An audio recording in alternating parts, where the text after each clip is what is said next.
I'm hearing from constituents on a regular basis that they're not getting the testing that they need.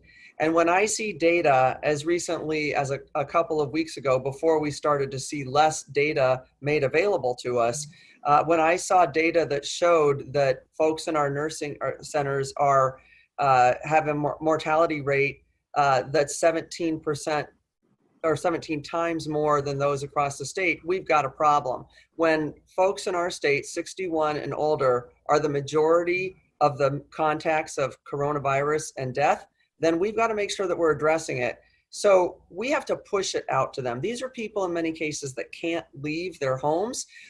They are vulnerable. They're the most vulnerable according to the CDC. And it's our obligation and duty to make sure that they've got the tests at the locations where they're living. What about the TestIowa program? Is that the best mode to test everybody? I'm sure you've seen it's sometimes not reliable. The test results get damaged. They take forever in some cases. Is that the right method? Well, first and foremost, we're not even getting everybody tested that should be tested. So many people have told me that they go onto the TestIowa site and they're being told that they don't need a test.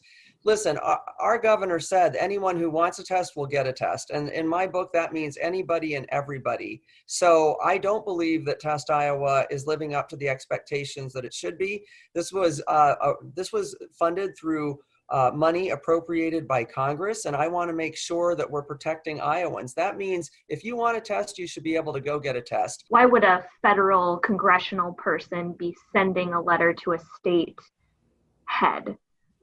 Why would that explain that relationship and how you do have a say and some jurisdiction in this? I first and foremost, because I'm supposed to be a voice for the people in this district. Hundreds of thousands of people whose lives, opportunity, and hope depend on not just our state government, but certainly on federal government and local government as well. And if we all want to do what's right, we'd work together to make that happen.